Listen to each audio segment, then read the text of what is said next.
Hello students, ఈరోజు మనం నేర్చుకోబోతున్న టాపిక్ క్లాస్ 10 హీట్లో specific heat. So specific heat అంటే ఏంటో తెలుసుకునే ముందు మనం ఒక చిన్న యాక్టివిటీ చూద్దాం. అదేంటి అంటే ఒక పెద్ద బీకర్ తీసుకుని 2 టెస్ట్ ట్యూబ్స్ ఇన్సర్ట్ చేసాం. ఆ టెస్ట్ ట్యూబ్లో ఒక టెస్ట్ ట్యూబ్ ఆయిల్, ఒక టెస్ట్ ట్యూబ్ వాటర్. అయితే రెండిట్లో థర్మామీటర్ పెట్టాము. రెండింటిని ఒకే టెంపరేచర్ దగ్గర హీట్ చేస్తున్నాం. ఫర్ ఎగ్జాంపుల్ 80 degrees టెంపరేచర్ దగ్గర హీట్ చేస్తున్నాం. ఇందులో ఉన్న క్వాంటిటీ అంటే వాటర్ క్వాంటిటీ, ఆయిల్ క్వాంటిటీ కూడా సేమ్ 50 ml తీసుకున్నాం. అయితే హీట్ చేస్తున్నప్పుడు ఆయిల్లో ఉన్న థర్మామీటర్ ఆ మెర్క్యూరీ లెవెల్ పైకి వెళ్తుంది అనమాట, అంటే టెంపరేచర్ ఎక్కువ చూపిస్తుంది. వాటర్లో ఉన్నది తక్కువ చూపిస్తుంది. వాటర్లో ఉన్న థర్మామీటర్ లెవెల్ పడిపోతుంది అనమాట, మెర్క్యూరీ లెవెల్ పడిపోతుంది. అండ్ ఆయిల్లో ఉన్న థర్మామీటర్ మెర్క్యూరీ లెవెల్ పెరిగిపోతూ ఉంటుంది. అయితే ఎందుకు ఇలా జరుగుతుంది అని అంటే, మనం లాస్ట్ క్లాస్లో చెప్పుకున్నాం, వాటర్ హీట్ ఎనర్జీ వాటర్ నుంచి ఈ ఆయిల్ టెస్ట్ ట్యూబ్కి వచ్చేస్తుంది. అంటే హీట్ ఎనర్జీ అనేది ట్రాన్స్ఫర్ అవుతుంది వాటర్ టు ఆయిల్. అయితే మనం దీన్ని బట్టి ఏం కంక్లూడ్ చేయొచ్చు? The rate of rise in temperature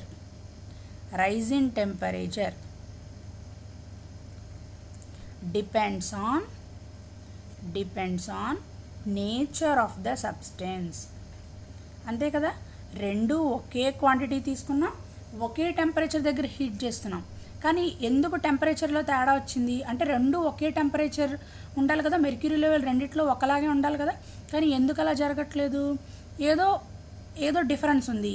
అంటే ఏమవుతుంది, ఆ టెంపరేచర్ రైజ్ అన్నది నేచర్ ఆఫ్ సబ్స్టెన్స్ మీద డిపెండ్ అయ్యింది. చూడండి, ఇక్కడ అన్ని కండిషన్స్ ఒకటే, టెంపరేచర్ ఒకటే, హీట్ చేసే అదే తీసుకున్న క్వాంటిటీ ఒకటే, టెంపరేచర్ ఒకటే, 2 టెస్ట్ ట్యూబ్స్, 2 థర్మామీటర్ అన్నీ ఈక్వల్గా తీసుకున్నాం, ఇంకొకటి ఏమి ఇన్సర్ట్ చేయాల. కానీ ఇక్కడ ఏం మార్చాం, ఒక దాంట్లో ఆయిల్ ఉంటే ఒక దాంట్లో వాటర్ ఉంది. అప్పుడు రైజ్ ఇన్ ద టెంపరేచర్ దేని మీద డిపెండ్ అయి ఉంటుంది? Nature of the substance. అంటే టెంపరేచర్ పెరగడం దేని మీద డిపెండ్ అయి ఉంది? సబ్స్టెన్స్, మనం ఏ సబ్స్టెన్స్ తీసుకున్నామో దాని మీద డిపెండ్ అయి ఉంది. సో అది ఆయిల్కి ఒకలా ఉంటుంది, వాటర్కి ఒకలా ఉంటుంది. సో ఈ ఎక్స్పెరిమెంట్ బట్టి ఈ కంక్లూజన్ డ్రా చేసాం. అండ్ నెక్స్ట్ ఒక లార్జ్ బీకర్లో వాటర్ తీసుకున్నాం, స్మాల్ బీకర్లో వాటర్ తీసుకున్నాం. వీటిని హీట్ చేయడం స్టార్ట్ చేసాం. హీట్ చేసినప్పుడు ఈ లార్జ్ బీకర్లో అంటే ఫర్ ఎగ్జాంపుల్ ఒక 20 degrees దగ్గర హీట్ చేసాం అనుకోండి, ఈ టెంపరేచర్ కొంచెం ఫాస్ట్గా బాయిల్ అవ్వడం స్టార్ట్ చేస్తుంది. ఈ టెంపరేచర్ మనకి హీట్ చేస్తున్నప్పుడు ఈ తక్కువ బీకర్లో ఉన్న వాటర్ అనేది ఫస్ట్ బాయిల్ అవ్వడం స్టార్ట్ చేస్తుంది when compared to large beaker. అది ఎందుకు ఇలా అంటే, ఈ మాలిక్యూల్స్ హీట్ చేయడానికి తక్కువ హీట్ ఎనర్జీ సరిపోతుంది. అదే ఇంత బీకర్లో ఉన్న ఇన్ని మాలిక్యూల్స్ని హీట్ చేయాలి అంటే మనకి ఎక్కువ హీట్ ఎనర్జీ అవసరం. అంటే large amount of heat energy is required.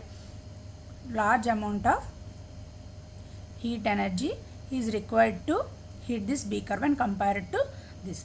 అంటే దీన్ని బట్టి ఏం చెప్పొచ్చు? The amount of heat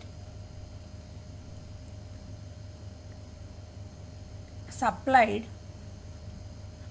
depends on mass of the substance. Mass అంటే ఏంటి? వెయిటే కదా. సో మాస్ అంటే ఎంత క్వాంటిటీ తీసుకున్నాం అనేది mass.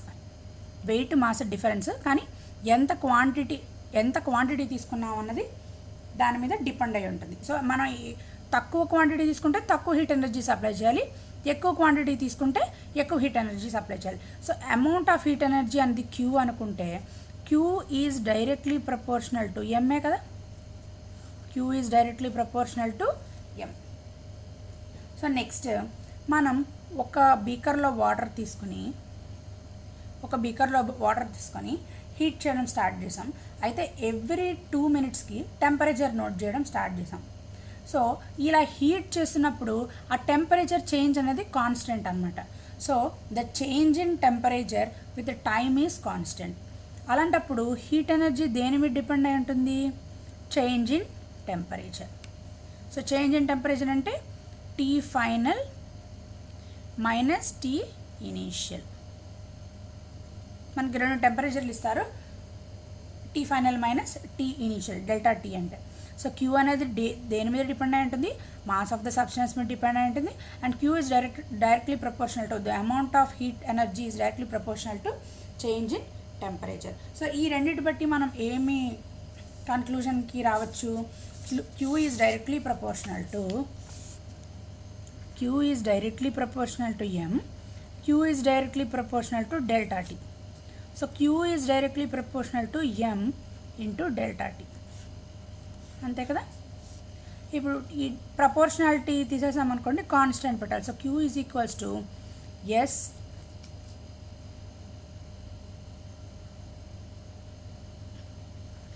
m into S into delta T.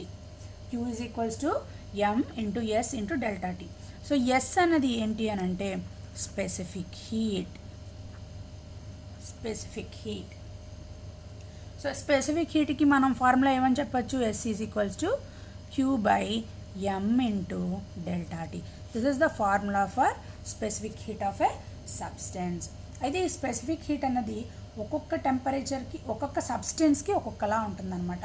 Specific heat values అన్నిటికీ ఒకలా ఉండదు.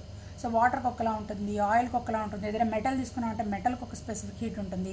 సో స్పెసిఫిక్ హీట్ అంటే ఏమని చెప్పొచ్చు దీన్ని బట్టి డెఫినేషన్ అని అంటే చూడండి, the amount of heat required to raise the temperature of unit mass of the substance by 1 unit. ఓకేనా. స్పెసిఫిక్ హీట్ అంటే ఏంటి?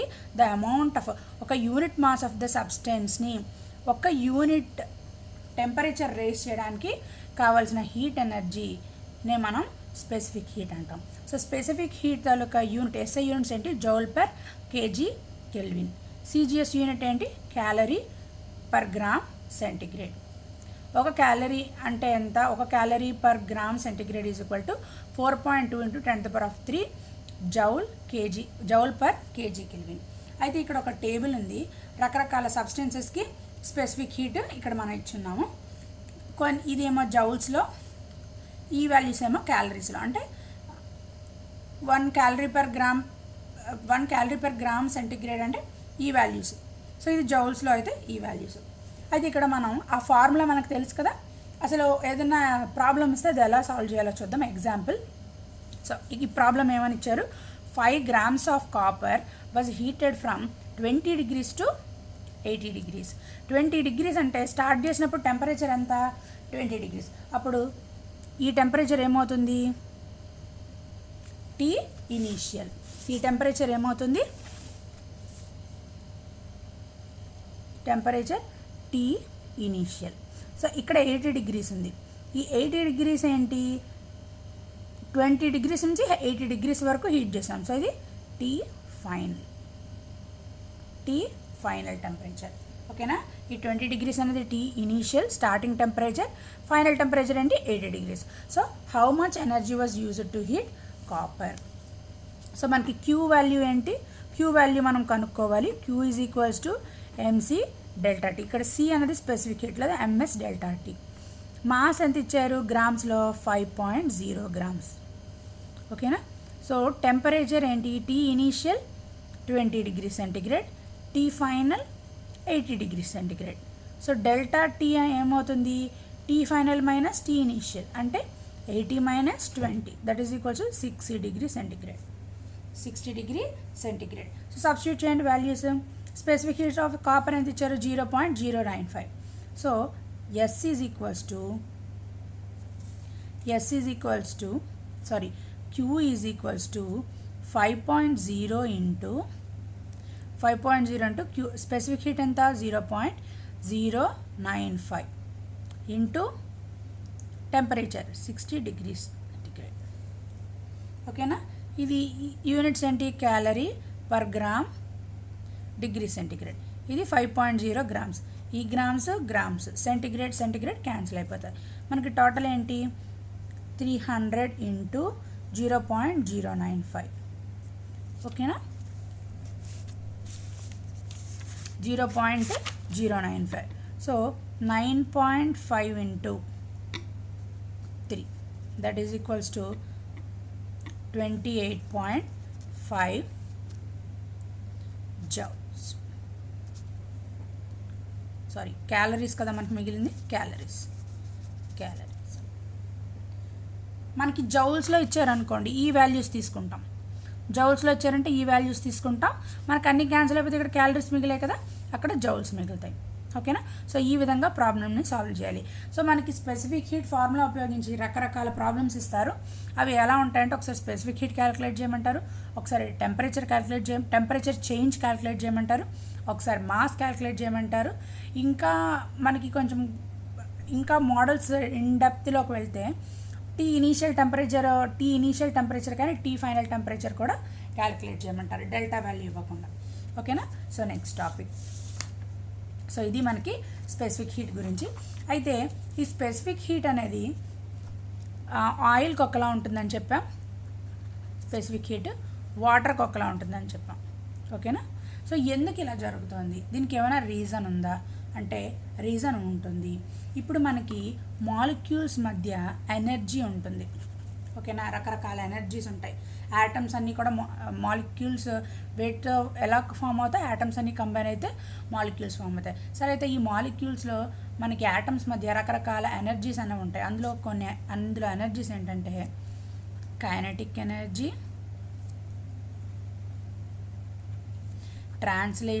Rotational energy, vibrational energy, translational energy. ఈ ఎనర్జీస్ అన్నీ ప్రతి మాలిక్యూల్లోనే ఉంటాయి. ఓకేనా? వీటన్నిటినీ కలిపి ఇంటర్నల్ ఎనర్జీ అంటాం, ఇంటర్నల్ ఎనర్జీ. ఓకేనా? అయితే ఈ ప్రతి మాలిక్యూల్లో ఈ ఎనర్జీస్ ఉంటాయంటాం కదా. ఇది ఒక మాలిక్యూల్లో కైనెటిక్ ఎనర్జీ ఎక్కువగా ఉంటుంది, ఒక మాలిక్యూల్లో రొటేషనల్ ఎనర్జీ ఎక్కువగా ఉంటుంది, ఒక మాలిక్యూల్లో వైబ్రేషనల్ ఎనర్జీ ఎక్కువగా ఉంటుంది. సో ఈ ఇంటర్నల్ ఎనర్జీ ఒక్కొక్క మాలిక్యూల్లో ఇది చేంజ్ అవుతుంటే ఇంటర్నల్ ఎనర్జీ చేంజ్ అవుతుంది కదా. సో ఒక్కొక్క మాలిక్యూల్లో ఒక్కొక్కలాగా ఉండడం వల్ల మనకి ఈ స్పెసిఫిక్ హీట్ అనేది చేంజ్ అవుతూ ఉంటుంది. మనం ఆల్రెడీ చెప్పుకున్నాం కదా, స్పెసిఫిక్ హీట్ అనేది నేచర్ ఆఫ్ ది సబ్స్టెన్స్ మీద డిపెండ్ అయి ఉంటుంది. అయితే ఆ సబ్స్టెన్స్ అనేది అన్ని సబ్స్టెన్స్లో ఒకే ఆటమ్స్ ఉండవు కదా, ఒక్కొక్క రకరకాల ఆటమ్స్ కంబైన్ అయ్యి మాలిక్యూల్ ఫామ్ అవుతాయి. సో అందుకనే రకరకాల కాంపౌండ్స్కి వేరు స్పెసిఫిక్ హీట్ వాల్యూస్ అనేవి ఉంటాయి. సో ఇది స్పెసిఫిక్ హీట్. నెక్స్ట్ వచ్చే టాపిక్ మనకి principle of method of mixtures. ఏంటి principle of method of mixtures అంటే, మనం ఆల్రెడీ ఒక ఎక్స్పెరిమెంట్ చేస్తున్నాం, క్లాస్ స్టార్టింగ్లో డిస్కస్ చేసాం. ఇక్కడ లాస్ట్ క్లాస్లోది ఇంకా మంచి ఎగ్జాంపుల్. వాటర్ లేయర్ పైన ఆయిల్ లేయర్ వస్తుంది. అయితే ఒక్క దాంట్లో ఆయిల్ లేయర్లో మాత్రమే ఇన్సర్ట్ చేసిన థర్మామీటర్ ఒకటి, వాటర్ లేయర్లో మాత్రమే ఇన్సర్ట్ చేసిన థర్మామీటర్ ఒకటి. ఓకేనా? అయితే ఏం జరుగుతోంది, వాటర్ లెవెల్లో ఉన్న థర్మామీటర్ టెంపరేచర్, ఈ వాటర్ లెవెల్లో ఇది వాటర్ అనుకుంటే ఇది ఆయిల్. అయితే వాటర్ లెవెల్లో ఉన్న థర్మామీటర్ తాలూకా టెంపరేచర్ డిక్రీజ్ అయిపోతూ ఉంటుంది. ఆయిల్లో ఉన్న థర్మామీటర్ ఆ మెర్క్యూరీ లెవెల్ అనేది ఇంక్రీజ్ అవుతూ ఉంటుంది. థర్మామీటర్లో ఉన్న మెర్క్యూరీ లెవెల్ అనేది ఇంక్రీజ్ అవుతూ ఉంటుంది. మనం కారణం ఏమని చెప్పుకున్నాం, ఈ వాటర్లోంచి హీట్ ఎనర్జీ అన్నది ఆయిల్లోకి ట్రాన్స్ఫర్ అవ్వడం వల్ల టెంపరేచర్ ఆయిల్ది ఎక్కువైపోతుంది అని చెప్పాం. అయితే ఈ హీట్ ఎనర్జీ అనేది ఎలా ట్రాన్స్ఫర్ అవుతుంది, వాటర్ టు ఆయిల్. లేదా ఇంకా వేరు కాంపౌండ్స్ తీసుకున్నాం అనుకోండి, ఇంటర్నల్గానే చేంజ్ జరుగుతుంది కానీ ఎక్స్టర్నల్ సోర్స్ నుంచి ఎటువంటి హీట్ ఎనర్జీ రావటం లేదు. అంటే వాటర్ నుంచి ఏ హీట్ అయితే కోల్పోయిందో, ఏ హీట్ అయితే లాస్ట్ అయిందో ఆ హీట్ ఆయిల్ గెయిన్ అవుతుంది. సో ఈ principle of method of mixtures చెప్పేది అదే అనమాట. So net heat lost is equals to net heat gain. That is principle of method of mixtures. ఏంటి, net heat lost is equals to net heat gain. ఓకేనా? Net heat lost is equals to net heat gain. అంటే ఏం జరుగుతోంది, heat energy అనేది లోపల transfer జరుగుతోంది తప్ప ఆ హీట్ ఎనర్జీ అనేది బయటికి పోవట్లేదు, బయట నుంచి కొత్త హీట్ ఎనర్జీ లోపలికి రావట్లేదు. సో వాటర్ ఏదైతే హీట్ ఎనర్జీ కోల్పోయిందో అది ఆయిల్ ఆ హీట్ ఎనర్జీ గెయిన్ చేసుకుంది. సో ఇది ఇలా చెప్పేదే మనకి principle of method of mixtures. So ఇప్పుడు స్పెసిఫిక్ హీట్ అప్లికేషన్స్ ఏంటి, అసలు మనకి స్పెసిఫిక్ హీట్ కి అప్లికేషన్స్ ఉంటాయి. అవి ఏంటి అని అంటే, మనం వాటర్ మిలన్ ఫ్రిడ్జ్లో పెట్టామనుకోండి, బయటికి తీసుకొస్తే మనకి పైన కాంపౌండ్ పైన ఏదైతే ఉంటుందో గ్రీన్గా ఆ సబ్స్టెన్స్ కన్నా లోపల రెడ్గా ఉన్న కాంపౌండ్ అనేది మనకి చాలా చల్లగా ఉంటుంది. ఎందుకు అలా ఉంటుంది అంటే, లోపల వాటర్ కంటెంట్ ఎక్కువ ఉండడం వల్ల ఎక్కువ చల్లబడిపోతుంటుంది అనమాట లోపల. బయట కాంపౌండ్లో అంత వాటర్ కంటెంట్ ఉండదు. సో అలాగే మనం ఏదైనా ఫుడ్ని బాగా కుక్ చేసినప్పుడు, ఏదైనా ఒక పొటాటో ఫుల్గా ఆ పొటాటోని ఏమి కట్ చేయకుండా దాన్ని కుక్ చేసామనుకోండి, మనం కాసేపు అయ్యాక బయట టెంపరేచర్ తగ్గిపోయినా కూడా దీన్ని ఒకసారి కట్ చేస్తే లోపల నుంచి మనకి ఇలా పొగలు వస్తూ ఉంటాయి అన్నమాట. లోపల